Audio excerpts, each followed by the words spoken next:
হাবড়া ১ ব্লকের রাউতারা গ্রাম পঞ্চায়েতের মালিগ্রাম মাঠপাড়ার ২৮৮ নম্বর অঙ্গনওয়াড়ি কেন্দ্র।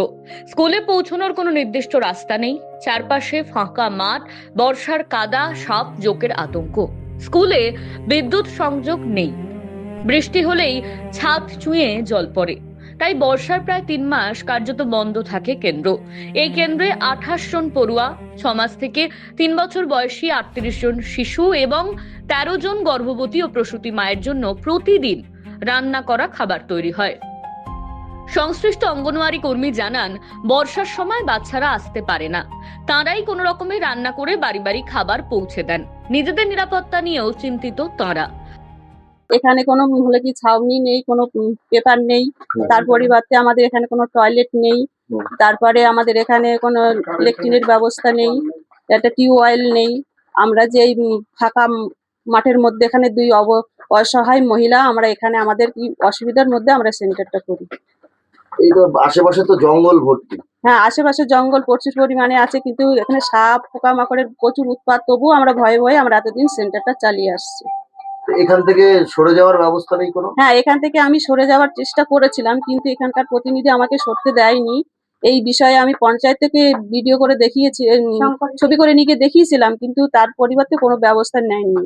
বিডিও অফিসে জানিয়েছেন আপনারা? না, বিডিও অফিসে জানানো হয়নি, কিন্তু পঞ্চায়েতকে আর মেম্বারকে জানানো হয়েছিল। রাজ্য সরকার জানিয়েছে অঙ্গনওয়াড়ি কেন্দ্রগুলিকে আর বিদ্যুৎ বিল দিতে হবে না, কিন্তু প্রশ্ন উঠছে, যে কেন্দ্রে বিদ্যুৎই নেই সেখানে বিল মুকুব করে কি লাভ? কেন্দ্রে নেই ব্যবহারযোগ্য শৌচাগার, ফলে শিশুদের অনেকেই বাধ্য হয়ে বাড়ি ফিরে যায়, কেউ বা আশেপাশের মাঠেই শৌচকর্ম সারে। মাসে মাত্র ৪০০ টাকা ভাড়ায় চলছে এই কেন্দ্র, কিন্তু টানা ১৪ মাসের ভাড়া বকেয়া থাকায় নতুন জায়গায় যাওয়ার উপায় নেই। সমস্যা রয়েছে অনেকদিন থেকে, স্কুলের কোনো কারেন্ট নেই, কোনো পাকার ব্যবস্থা নেই। প্রথম থেকেই নেই? প্রথম থেকেই নেই, একদম প্রথম থেকেই নেই। তারপরে কি কি সমস্যা? তারপরে জলের সমস্যা, মানে সব লাইন করা আছে, জলের সমস্যা না, মানে বাইরের থেকে জল এনে রান্না করতে হয়, বাথরুমে গেলেও বাইরের থেকে জল লোকের বাড়ির থেকে এনে বাথরুমে যেতে হয়। দেখলাম তো এই যে জলের সিস্টেম সবগুলো করা আছে, কিন্তু জলের কোনো লাইন নেই। মানে কারেন্ট না থাকায় মোটর চালাতে, কারেন্ট লাইন মোটর চালাতে পারছে না। তারপর কলের মানে কলই নেই, মানে সেই পানিটা জলটা নেবে সেই লাইনটাই তো নেই। ছাদ দেওয়া এত সুন্দর স্কুল, এখানে স্কুল সুন্দর, কিন্তু কারেন্টের ব্যবস্থা নেই, বাচ্চা কাচ্চা তো আসতেই পারে না, গরমের মধ্যে খুব সমস্যা।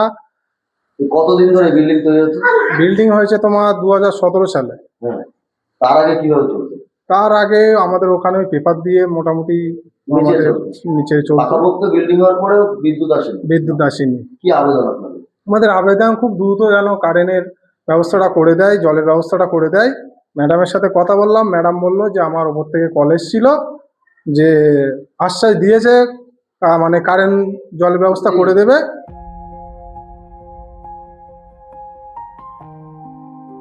একই গ্রামের দক্ষিণ পাড়ায় রয়েছে ১৭২ নম্বর অঙ্গনওয়াড়ি কেন্দ্র।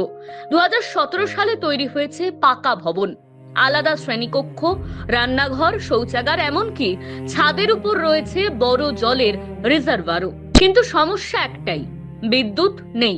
ফলে দিনের আলোয় ভরসা পড়াশোনার জন্য। গরমে দমবন্ধ পরিস্থিতির মধ্যে ক্লাস করতে হয় শিশুদের।